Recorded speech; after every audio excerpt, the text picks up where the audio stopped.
Hey everyone, welcome back to the channel. It's me, Only Run Very Noob, bringing you, of course, more Bravo gameplay. Who else is there? Be sure to comment, like, subscribe down below. I always love hearing from you guys. I try to respond to all the comments that I see, and it just means a lot to hear from all you guys. So today we're playing against Phi. I've been trying kind of a new strategy against Phi, where instead of a Nothos, I go for the Titan Fist Buckler.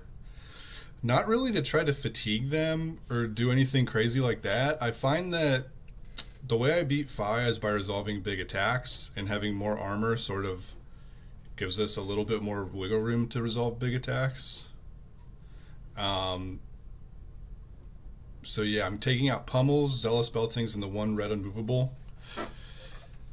Pummel gets a lot worse without a Nothos, right? Because you can't just pummel the hammer for 10, it's only for 8. We lose the die roll and our opponent chooses to go first. Not 100% sure what's normal for Phi to do. I know one of my local Phis, I think, chooses to go second and hopes to just dodge like Spinal Crush or Starstruck. And he's a really good Phi player. He actually has a channel on YouTube as well where he does very similar videos to me, where he analyzes his gameplay. The channel is Lupine Fiasco. I'll go ahead and link that down below in the description so you guys can go check him out. But this Phi is electing to go first, which kind of helped him out here because we did get the Spinal Crush.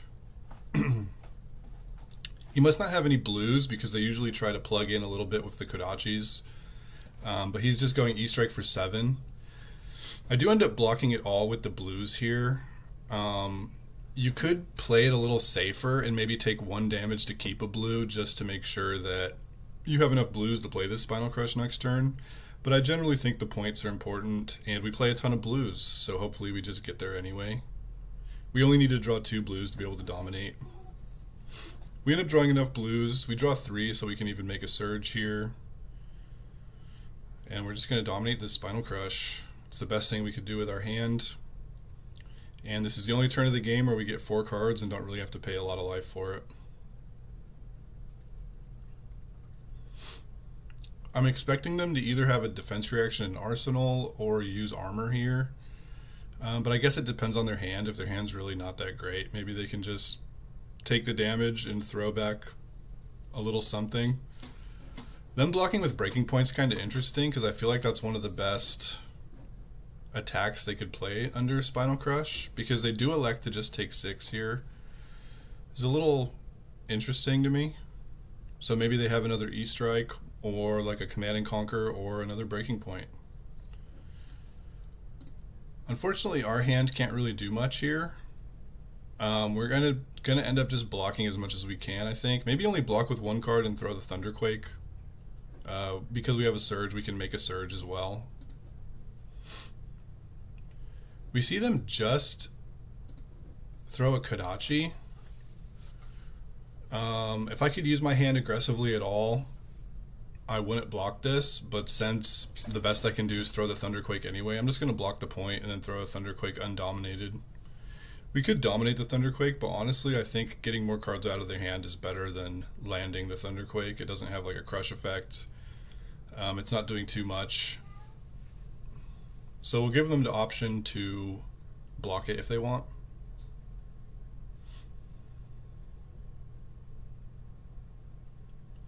Just checking my graveyard. A little concerned that I drew a bunch of blues early. This list only runs 39 blues, so there's a good chance, you know, if the top 12 cards is 11 blues and 1 red, that you might get a kind of a red heavy hand at some point. They end up just taking 8. We're like way ahead on life here.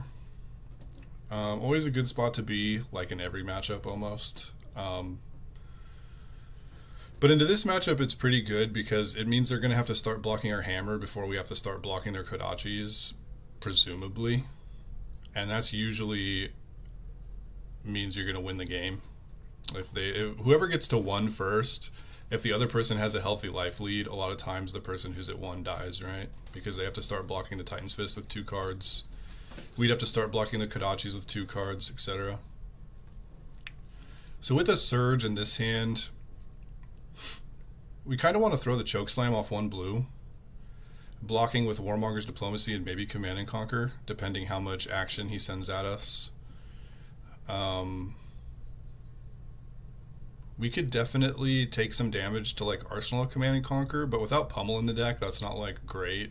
So just turning it into 3 life is probably what we'd want to do here most times. Now they're going to have an Art of War turn, but they must be looking for a blue because they didn't pitch one to the Art of War, which is always nice.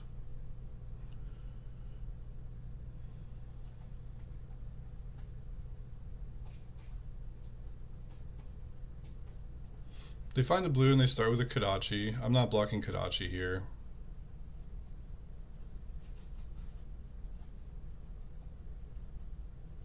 And then they just throw Blaze Headlong. I think when I played this game, I didn't realize the Blaze Headlong didn't have Go Again. If I realized the Blaze Headlong didn't have Go Again, I probably am just blocking with Command and Conquer and Warmonger's Diplomacy. But as you will see, I end up trying to stop Mask Trigger, and I block while preserving the Command and Conquer to block another attack. So I block with Warmonger Diplomacy and an Armor, which I think is almost got to be almost certainly wrong here. I think just blocking with the 2 cards and preserving Armor when the Blaze Headlong doesn't have Go Again is correct. Command and Conquer is not awful in Arsenal. It lets you make a Surge and send 6 with 1 blue in hand. Seismic Surge is very good against Fi because you generally want to just like throw Crippling Crush off 2 blues instead of saving 3 to like dominate it. It's somewhat game state dependent, but 3 life is usually better than dominating the card, especially since a lot of Fis play Sink Below and Reinforce the Line.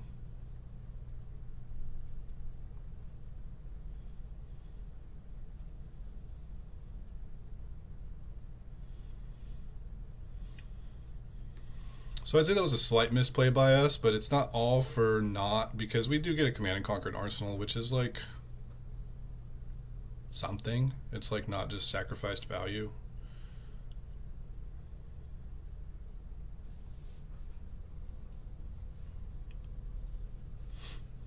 They end up blocking this with 3 cards, and sort of an interesting one here. They block with a Tiger Swipe, so I don't normally see Fi running like the Tiger stuff, but if they're running Tiger Swipe, they're like obviously running Predatory Strike and Roar of the Tiger, right? Like it wouldn't make sense to play this card without the support. So just something to take note of here. They block with kind of an interesting one.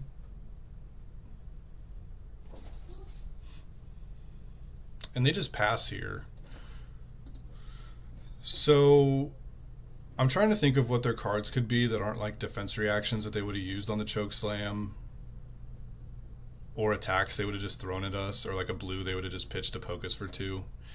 And because they block with Tiger Swipe, I'm thinking the only things they can be is like Tiger cards that they want to save and like combo us.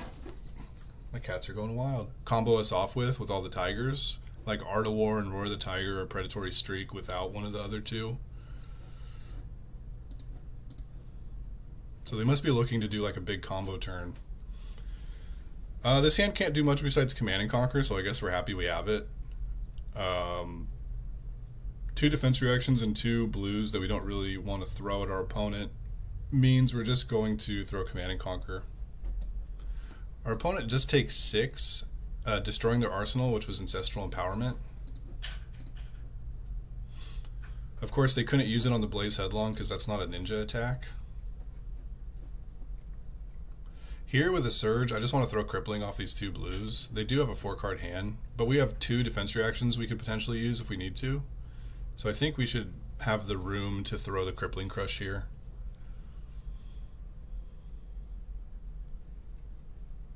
And they just E-Strike buff power. So I'm actually only going to block 4 on this. I'm not even going to use both of the defense reactions. I'd rather bank one for later. to stop maybe a snatch or a blaze headlong or a mounting anger or maybe even like a tiger swipe.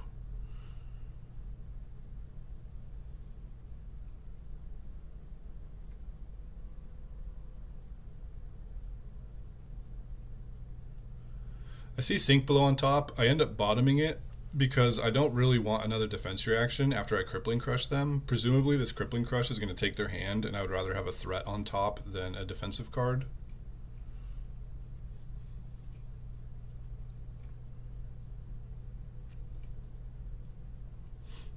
And we'll see how they deal with this Crippling Crush.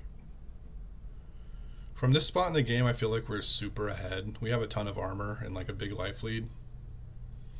And they give us just one card and all of their armor. So with no mask, we can just take Kodachis all day long. We can take like Crouching Tigers all day long, which is pretty good for us, I think. So they have a double strike, but with no mask and no Shuko, it's just one card for 2 damage. And we can just take this damage all day. Like, we don't care about that. But looking at our hand, we have a Sink Below in Arsenal. We can't play the Crippling Crush unless we Sink Below a red into a blue and then just throw it and then like don't block anything other than what the Sink Below blocks. Which could end up being okay depending what their turn looks like. We could Sink Below the Sigil and hope to get a blue to maybe like...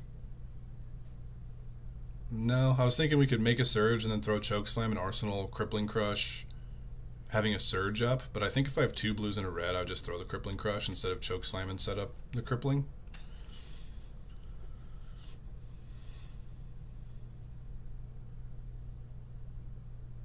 And if we need to block with 3 cards, we could also do that. Turn the Sigil of Solace into a different card with the Sink Below, block with the Sink Below, the Chokeslam, and whatever this card becomes, hammer for 4 with Terra Sunder and Arsenal Crippling, hoping later to maybe get a Surge so we can throw it, or maybe keep 3 blues so that we can dominate it.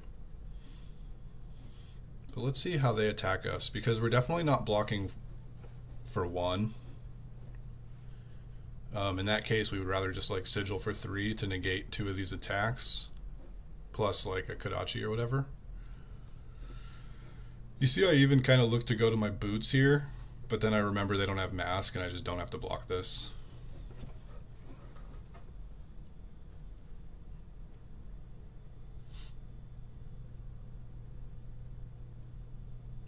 And the Roar of the Tiger.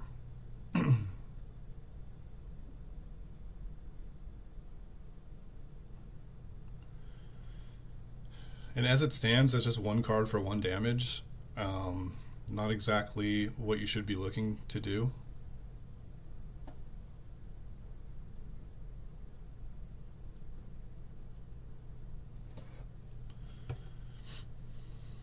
And the Predatory Streak. So I guess it's kind of like 2 cards for 4 damage, which again, not exactly what you're looking to do. If Mask was up, this would be kind of annoying, but not really because we have a ton of armor.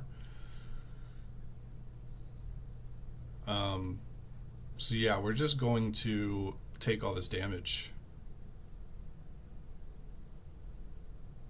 It's not threatening in any way. And they Lava Burst us, which is a perfect target for us to Sink Below our Sigil and hope to hit a blue so we can just Crippling Crush them back.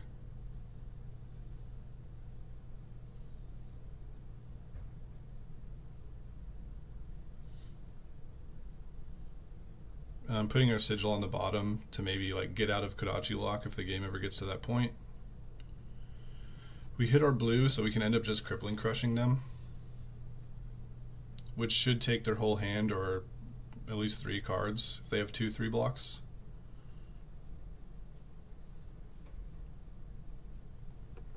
They only block 7, which means they're going to lose their last card. I'm not sure, maybe they should have blocked with their Furnace, because their last card didn't have a block value, but I think still blocking with Furnace to have Art of War and Arsenal is probably like reasonable. Here all we can do is hammer for 4 and then gain 3 with Sigil and Arsenal of Fate Foreseen. Not exactly the greatest full tempo hand, but like it's fine. From our position, it's certainly not a hand that's like losing us the game. We still get like 7 value plus a defense reaction in Arsenal. But him having no Furnace and an Art of War in hand with a 5-card Art of War hand, I think would have been one of the ways he could try to scratch his way back into this game. Claw his way back into this game. Pun very intended.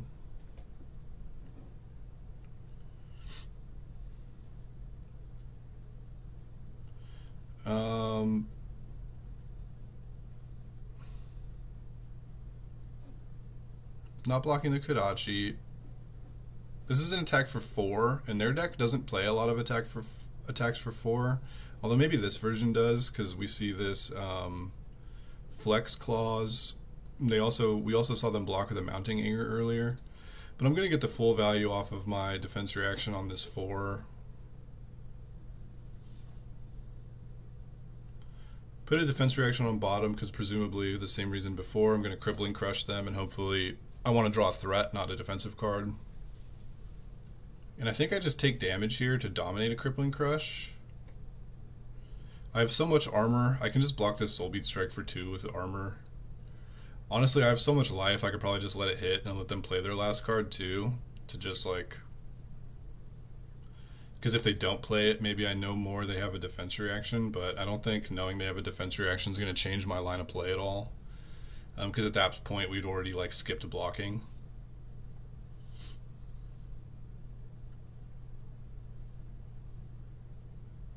And then yeah, we're just going to dominate this Crippling Crush.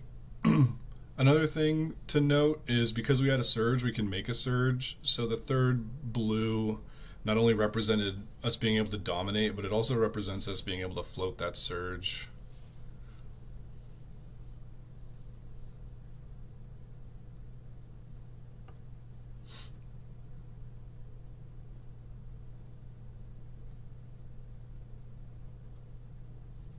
We do get the Crush, and this game looks like it's getting pretty out of hand for them.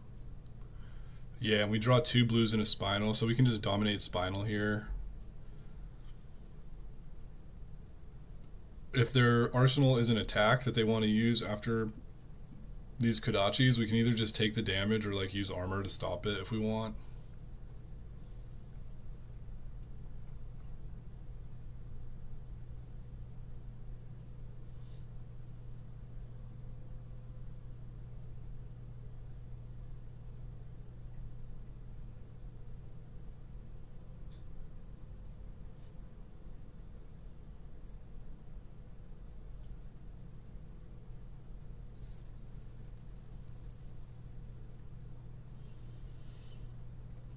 And yeah, we just dominate this Spinal, and presumably this is going to win the game. If their arsenal was a defense react, they would have used it on the Crippling Crush for sure. There's a chance they drew like a Reinforce the line or something.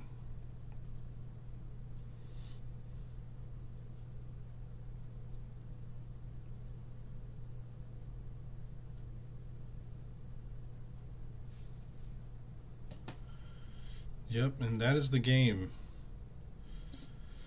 So I wanted to show this game just because I thought the cats and Phi was kind of cute and something to like show off a little bit.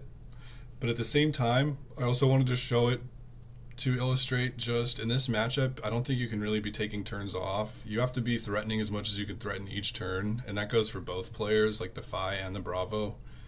If the Phi is just letting the Bravo sort of get a huge life lead and keep big hands and not threaten much, it's going to go really bad for the Phi. And if the Bravo isn't threatening much and the Phi is just like keeping big hands and art of warring you and just has like didn't have to block with Mask and is able to go like 6 links wide to threaten Mask twice in a turn, it just goes really bad for Bravo. I think the matchup is actually kind of close. I think it might be slightly Phi favored when they're on 3 sink below, 3 reinforce the line, but I'm not 100% sure. It feels pretty close. Another thing is, this build my opponent's playing, like I didn't see one defense reaction, I don't think. And if you don't have defense reactions, then yeah, I think it's going to be pretty tough for Phi. So hopefully this was a fun one. Hopefully we learned a little bit. and I'll be back tomorrow with another video. Thanks for stopping by.